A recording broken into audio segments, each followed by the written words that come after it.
जनसत्ता संपादकीय गति 110 शब्द प्रति मिनट। Be ready. 3, 2, 1 स्टार्ट। ज़्यादातर राज्यों ने अब सवा साल से बंद पड़े स्कूलों को खोलने का इरादा बना लिया है। कुछ राज्यों ने तो पहले ही बड़ी कक्षाओं के विद्यार्थियों को स्कूल आने की अनुमति दे दी थी। संक्रमण के मामले कम पड़ जाने के साथ ही राज्यों ने इस दिशा में कदम बढ़ाया है। यह जरूरी भी था।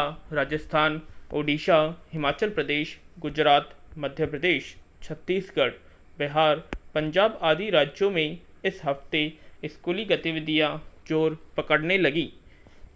हरियाणा में बड़ी कक्षाएं तो पहले ही शुरू हो चुकी थीं। अब 8वीं तक की कक्षा के विद्यार्थियों के लिए भी स्कूल खोल दिए हैं। महाराष्ट्र में तो 15 जुलाई से स्कूल खुल चुके हैं। हालांकि अभी कई राज्य इस असमंजस में हैं कि किस कक्षा तक के लिए स्कूल खोले जाएं। यह तो तय है कि जैसे ही स्कूल खुलेंगे विद्यार्थियों की भीड़ बढ़ेगी और इसी के साथ संक्रमण का खतरा भी बढ़ेगा।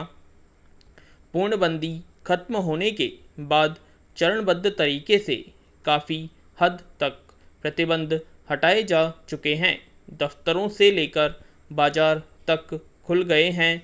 जिम, सिनेमाघर भी चालू हो चुके हैं।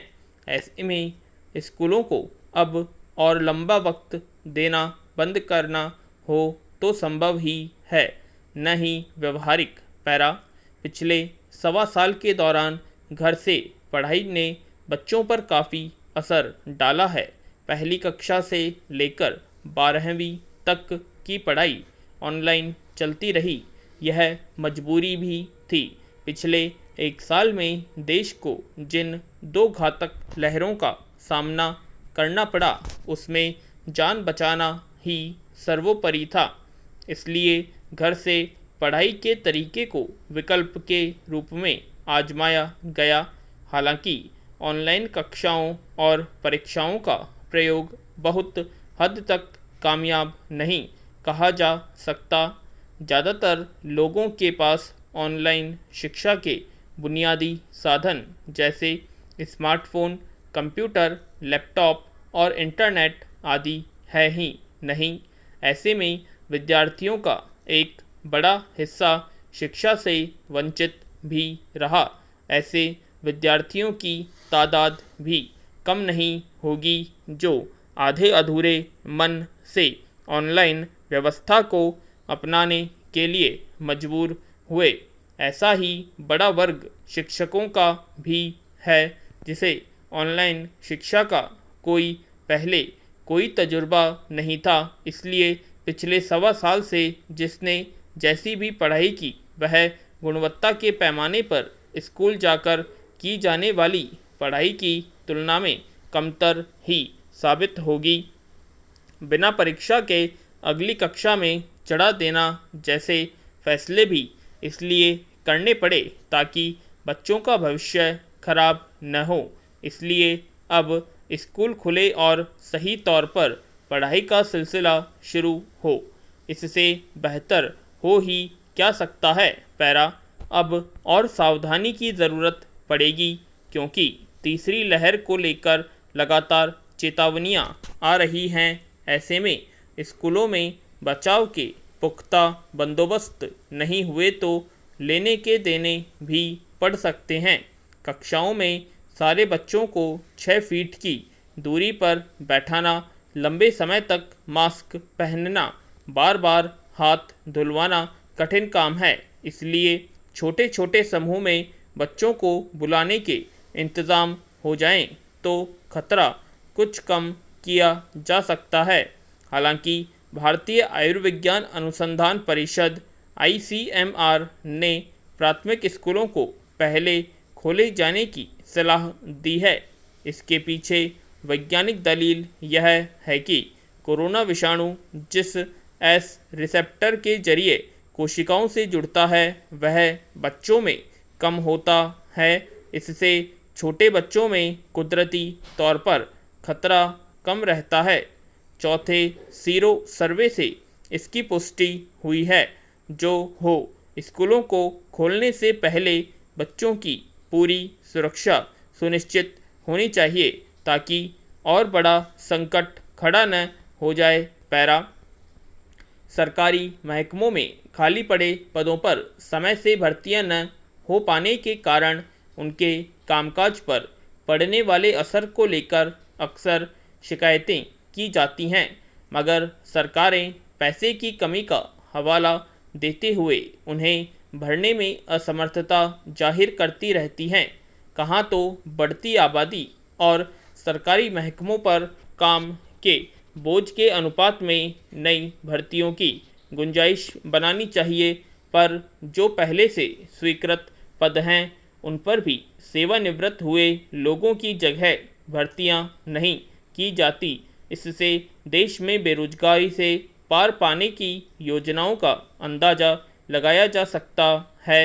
हर राजनीतिक दल सत्ता में आने से पहले रोजगार के नए अवसर सृजित करने के बढ़ चढ़कर दावे करता है, मगर हकीकत में वह अपने वादे को पूरा नहीं कर पाता।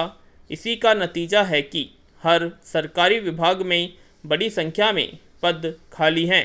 अकेले केंद्रीय विश्वविद्यालयों का ताज़ा आंकड़ा बताता है कि उनमें करीब 40% पद खाली हैं। 2 विश्वविद्यालयों में तो 70% पद खाली हैं। यह आंकड़ा खुद केंद्र सरकार ने उपलब्ध कराया है। राज्य सरकारों द्वारा संचालित विश्वविद्यालयों और महाविद्यालयों का आंकड़ा उपलब्ध नहीं है, पर अंदाज़ा लगाना मुश्किल नहीं है कि उनकी स्थिति भी केंद्रीय विश्वविद्यालयों से बेहतर नहीं होगी। पैरा, शिक्षण संस्थानों में शैक्षणिक और गैर शैक्षणिक पदों पर भर्ती न हो पाने का अर्थ है विद्यार्थियों के लिए हर स्तर पर परेशानियां खड़ी होना। ऐसे में न तो ठीक से पाठ्यक्रम पूरा हो पाता है और न परीक्षाएं समय पर हो पाती हैं। एक अध्यापक को तय संख्या से कई गुना अधिक विद्यार्थियों को पढ़ाना पड़ता है। सबसे अधिक मुश्किल तब आती है शोध और अनुसंधान में। नियमानुसार एक अध्यापक तय संख्या से अधिक विद्यार्थियों को अपने साथ शोध नहीं करा सकता, इसलिए कि शोध और अनुसंधानों में अध्यापकों को काफ़ी अध्ययन करना और विद्यार्थियों को सूक्ष्म से सूक्ष्म बिंदुओं पर मार्गदर्शन करना, उनके शोधों को बारीकी से जांचना और सुझाव देना पड़ता है। विश्वविद्यालयों में अध्यापकों की कमी का अर्थ है शोध और अनुसंधान के क्षेत्र में अपेक्षित नतीजे न मिल पाना। हैरानी की बात नहीं कि शोध और अनुसंधान के मामले में हमारे देश के विश्वविद्यालय दूसरे देशों के विश्वविद्यालयों के सामने अक्सर फिसड्डी साबित होते हैं।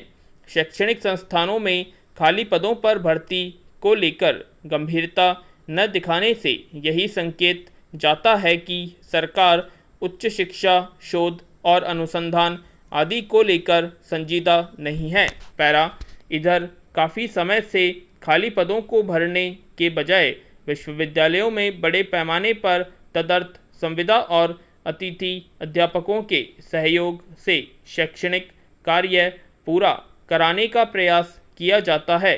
दिल्ली विश्वविद्यालय राजधानी में है, उसकी स्थिति तो सरकार से छिपी नहीं है।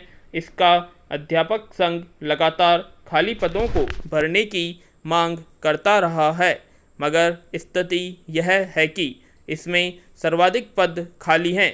करीब 1700 स्वीकृत पदों में से करीब 850 इसी तरह दूसरे विश्वविद्यालयों में बरसों से पद खाली पड़े हैं, पर सरकार उन्हें भरने की इजाज़त नहीं देती। हर साल विश्वविद्यालयों पर दाखिले की संख्या बढ़ाने का दबाव बना रहता है। उनके अनुसार विश्वविद्यालयों को कुछ नए पाठ्यक्रम शुरू करने और दाखिले की सीटें भी बढ़ानी पड़ती है, मगर उस अनुपात में अध्यापकों की भर्ती नहीं होती। इस तरह उच्च शिक्षा की गुणवत्ता सुधारने और युवाओं की कौशल अर्जित कर अर्थव्यवस्था में योगदान देने लायक बनाने के दावे भला कैसे पूरे हो सकते हैं? पूर्ण विराम।